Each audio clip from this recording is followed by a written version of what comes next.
अस्सलाम वालेकुम, this is कफ़ील कासिम। और आज की डिस्कशन हमारी ज्योग्राफी के फोर्थ लेक्चर अर्थक्वेक के ऊपर है।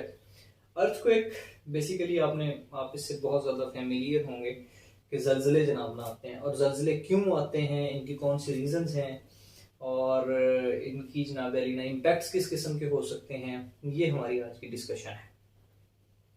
ज़लज़ला, सबसे पहली बात जो ये है कि ज़लज़ला असल में है क्या।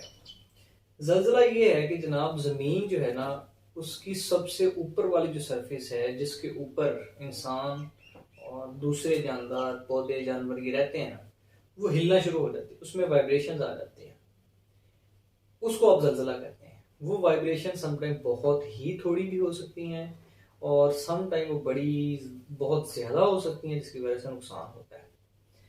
अब जो ज़लज़ला है उसने आना ही आना है। ये एक ऐसी फोर्स है, बेसिकली ये डिजास्टर्स हैं। डिजास्टर्स होते हैं दो किस्म के। एक डिजास्टर ये है कि नेचुरल है, मतलब नेचुरल डिजास्टर्स ऐसे डिजास्टर्स हैं जो नेचर अपने आप को स्टेबलाइज करने के लिए या अपनी मर्जी से ह्यूमन इंटेंशंस की जो वो कंट्रोल है ना, उसको मलूज़ खातर नहीं रखती, ह्यूमन लॉसेस को मलूज़ खातर नहीं रखती, इकोनॉमिक लॉस को मलूज़ खातर नहीं रखती, बल्कि उस नेचर ने कहना कि मैंने अपने आप को स्टेबलाइज करना, तो अल्टीमेटली होना ही होना है। उनके अंदर सुनामी है, उसमें वोल्केनिज्म है, अर्थक्वेक्स हैं, टॉर्नेडोज हैं, ये सारी चीजें इन्होंने आना ही आना होता है। ये मतलब इसमें कोई दूसरी राय नहीं है। नेचर ने निजाम ही इस किस्म का बना दिया है कि जलजलों ने आना ही आना है। अच्छा, अब रोला ये है कि जब आप कहते हैं कि सरफेस के ऊपर ना वेव्स पैदा हो जाती हैं, वो वेव्स हैं दो किस्म की। एक वेव वो है जो जमीन की सरफेस के ऊपर ही रहती है, आप इसको सरफेस वेव बोलते हैं। और एक वेव वो है जो जमीन की अंदर वाली साइड के ऊपर मूव करना शुरू कर देते हैं, उनको बॉडी वेव्स बोलते हैं। ये दो किस्म की हैं, प्राइमरी वेव्स हैं और सेकेंडरी वेव्स। जो ज्यादा तबाही मचाने वाली चीज है वो सरफेस वेव्स है।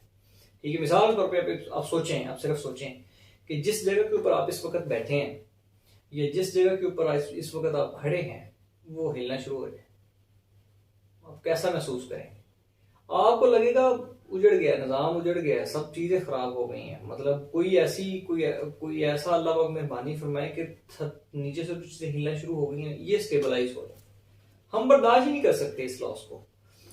कहने का मतलब ये है कि जलजले ने आना है। जलजला डेंजरस साइकोलॉजिकली भी बंदे को जनाब ने डिस्टर्ब करता है। जलजला जब आता है तो क्योंकि बंदे को लगता है कि मैं जितने खड़ा, मैं हूं किधर जाऊं, हवा में उड़ना शुरू हो जाए बंदा। नेवर, वो तो हम कर नहीं सकते।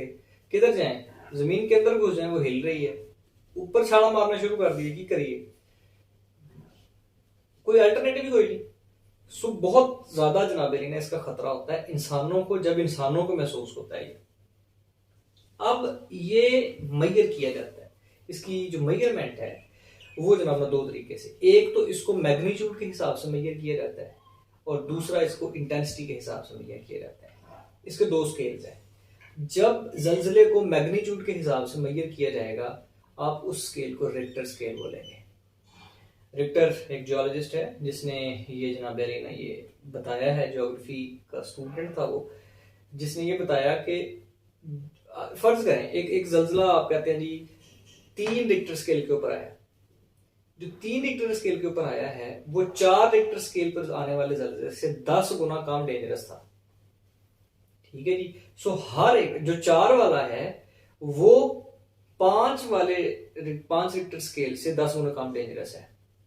अब आप गौर करें, जो 3 वाला रिक्टर स्केल वाला जलजला होगा वो 5 रिक्टर स्केल वाले जलजले से 100 गुना कम डेंजरस होगा। ठीक है जी।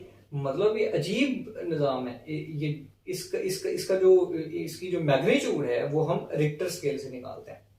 इसके अलावा इंटेंसिटी के लिहाज से डिवाइड करते हैं मर्कैली स्केल। उसने 12 रेंजेस बताई हुई हैं। सबसे जो कम रेंज वाला जलजला ना उनके मुताबिक मर्कैली स्केल के मुताबिक है, वो ये है कि जी इंस्ट्रूमेंटल होता है। मतलब इंसान को पता ही लगेगा, सिर्फ जो स्पेसिफिकली इंस्ट्रूमेंट्स जो डिवाइस किए हुए हैं इंसानों ने, जियोलॉजिस्ट ने, ज्योग्राफी के लोगों ने, वो ही चेक कर सकते हैं जलजला आया। जो सेकंड, आप इसकी जो 12वीं स्केल वाला जलजला है उसको आप बोलते हैं कैटास्ट्रॉफिक। मतलब उसने छोड़ना ही कख नहीं, उसने ना देखना है कि कोई बिल्डिंग, ना देखना है जनाब रोड अच्छा बना हुआ है, ना उसने इंसानों को देखना है, उसने तबाही फेंक के रख देनी। सारी चीजों को इतनी जबरदस्त तरीके से जमीन के अंदर वाइब्रेशन पैदा करनी है, हर चीज उजाड़ के रख देना, उसकी वजह से डेफिनेट नुकसान भी बहुत ज्यादा होगा। सो आई होप आपको समझ लगी। सबसे पहला अभी तक हमने जो पॉइंट डिस्कस किया वो ये है कि जलजला क्या है। जलजला जमीन के अंदर वाइब्रेशन है। रीजन हम देखते हैं कि कौन कौन सी हो सकती हैं।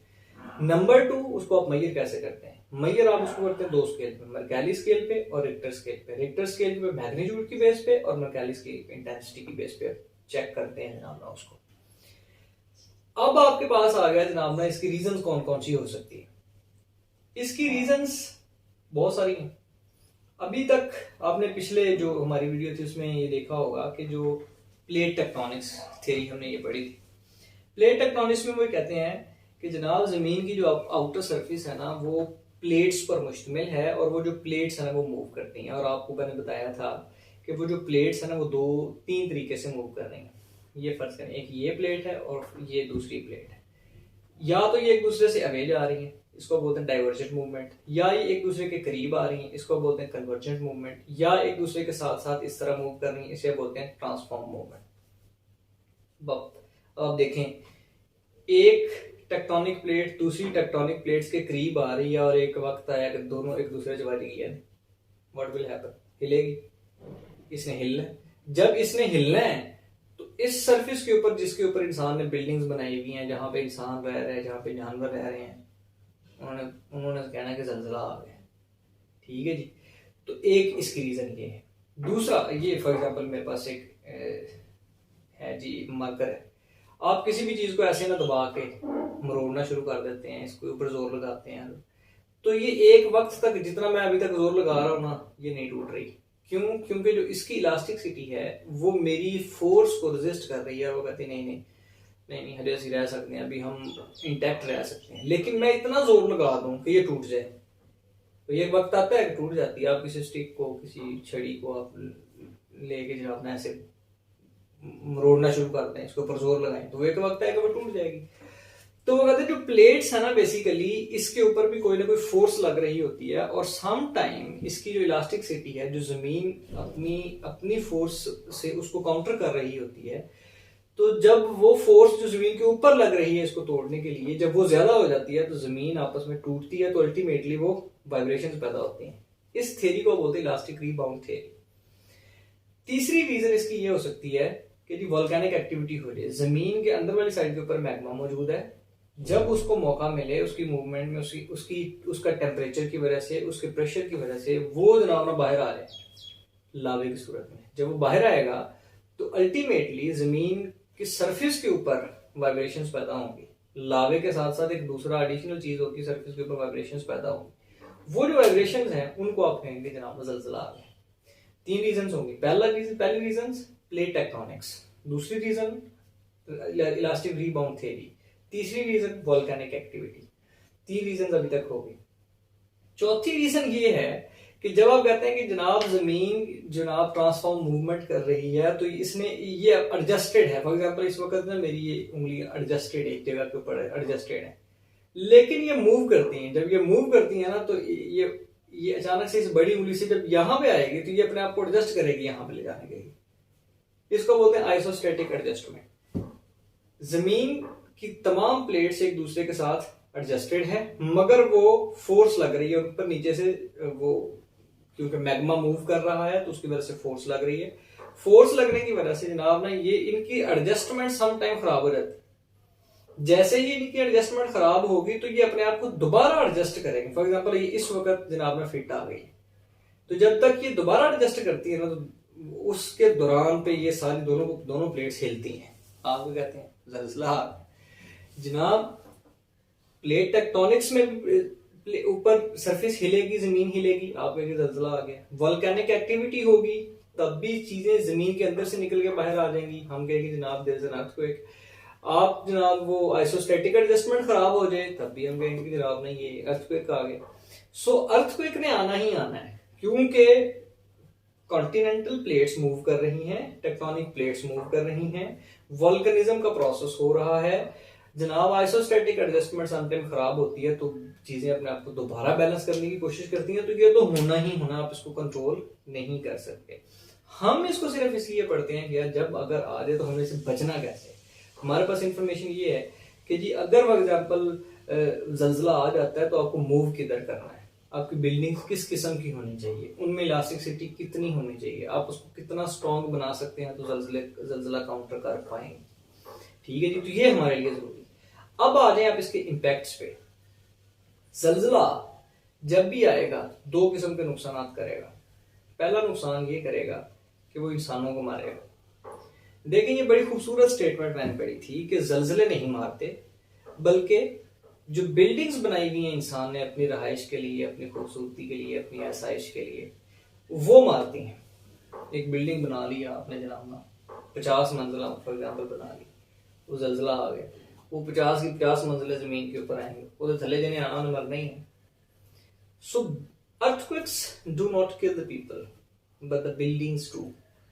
जमीन के ऊपर नेचुरल डिजास्टर्स आते हैं, इनको रोकने वाली ताकत हमारे पास नहीं है, मगर हमने उन डिजास्टर्स को काउंटर करने के लिए, उनसे बचने के लिए कुछ स्ट्रेटजीज बनाई हुई हैं। सो वो हमें इंफॉर्मेशन है हमें कि हम इसे बच कैसे सकते हैं। मगर अगर वो अपनी जुम्बश पे आगे आएगा, अपनी जवानी की सूरत के अंदर आएगा, अपनी इंटेंसिटी के साथ आए, अपने रूज के ऊपर आएगा, तो फिर इंसान के पास इतनी ताकत नहीं है कि वो जनाब ना इससे बच सके। वो समंदर के अंदर आता है तो आपको समंदर का पानी उठा के बाहर फेंक देता है, वो इंसानों की आबादियों के ऊपर आप कहते सुनामी आ गई। Thousands of tons of water population के ऊपर फेंक दिया जाता है, हर शहर में पानी पानी पानी। इसको नहीं आप रोक सकते। अब आप कहते हैं ना जमीन, वो सरफेस जमीन ऊपर है पानी, नीचे जनाब ओशियनिक प्लेट्स ने ऐसे उठी है प्लेट, पूरे पूरा पानी उठा के उसने जनाब ना किसी मुल्क के ऊपर फेंक दिया है, कौन रोक सकता है? कोई नहीं।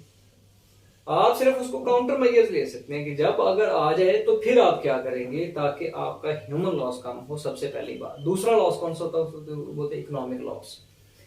देखें अगर जिलजिला आ जाता है किसी वीरानी जगह पे जहां पे ना बिल्डिंग्स हैं ना जनाब ना इंसान रह रहे हैं, तो आई जाए, क्या फर्क पड़ेगा? आपको कभी कोई फर्क नहीं पड़ा। अगर जिलजिला ऐसे सहरा में आ जाए जहां पे कुछ भी नहीं है, तो जहां पे इंसान रहते ही कोई नहीं है, हमने या आपने कभी उसको गौर से पढ़ा भी नहीं है। अब हम जानते ही नहीं कि आता है तो ठीक आ जाए, मगर लाहौर में आ जाए, दिल्ली में आ जाए, न्यूयॉर्क में आ जाए, बर्लिन में आ जाए, पूरे का पूरा निजाम, पूरी की पूरी पॉपुलेशन जो उन तमाम बिल्डिंग्स के नीचे आएगी, हम कहेंगे होना है जल्जला भाई, इतने लाख लोग मर गए। जब जल्जला लाखों लोगों को, हजारों लोगों को लपेट के ले जाता है ना, फिर हम कहते हैं कि होना जनाब ना जल्जला आया सी, बड़ा पैड़ा जल्जला आया सी। What is it? मेनली हमारे पास लॉस ही दो किस्म का है, ह्यूमन लॉस पहला, दूसरा इकोनॉमिक लॉस। इकोनॉमिक लॉस का मतलब ये है कि आपका इंफ्रास्ट्रक्चर खराब हो जाएगा, रोड्स उजड़ जाएंगे, ग्राउंड रप्चर कर जाएगा, बिल्डिंग्स गिर जाएंगी, आपने जो इंफ्रास्ट्रक्चर बनाया था सारा खराब हो जाएगा, चीजें जो आपने बड़ी जबरदस्त किस्म के पैसे लगा के और खड़ी की हुई होंगी सब खराब हो जाएंगी। जल्जले तो नहीं देखना कि बंदे के जनाब ना करोड़ों रुपए एयरपोर्ट पे लगे हैं इस बिल्डिंग को बनाने के लिए, इतनी खूबसूरत है, मार्बल फिट फाट लग गया है। जल्जले ने तो ये नहीं देखना, जल्जले तो आना और उसने ग्राहक साइड पे करनी है, चल जाना और पूछो कि no one is going to answer. So जल्जले नेचुरल डिजास्टर्स हैं, इनको आप रोक नहीं सकते। आप बेसिकली इनको काउंटर करने के लिए कुछ बिल्डिंग्स फिर इस किस्म में आते हैं। जल्जला अगर आएगा तो सरफेस वेव को और बॉडी वेव्स को रेजिस्ट करने के लिए आपके पास कौन कौन सी जनाब ना चीजें होनी चाहिए। आपको मेरे ख्याल से मेरी बात समझ लग गई। अब आप अपनी किताब पढ़ेंगे, उसमें से आपको चीजें जो भी लिखी होंगी उनमें स्पेसिफिक वर्ड्स मिलेंगे जो अपने क्वेश्चन के अंदर लिखना है। इसकी 4 डोमेन्स हैं। नंबर 1 आपने बताना जल्जला है क्या।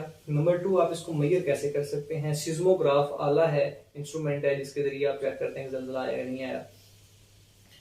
फिर जनाब इसकी रीजंस काजेस कौन कौन सी हैं, उसमें आप लिखते हैं कि जनाब प्लेट टेक्टोनिक्स है, इलास्टिक रीबाउंड थ्योरी है, वोल्केनिक एक्टिविटी है, या छोटे छोटे अगर जल्जले महसूस करने हो कभी तो रेलगाड़ी गुजर के जाती है तो साथ साथ जमीन के ऊपर वाइब्रेशंस आ रही हैं, वो भी जल्जले की किस्म है। और इसके अलावा आप इसके इम्पैक्ट्स के ऊपर बात करोगे तो आप ह्यूमन और इकोनॉमिक लॉस को सेपरेट कर लोगे। ये जनाब ना डिस्कशन थी हमारी आज की। आई होप आपको उसकी समझ लग गई है। Thank you so much. अल्लाह हाफिज़।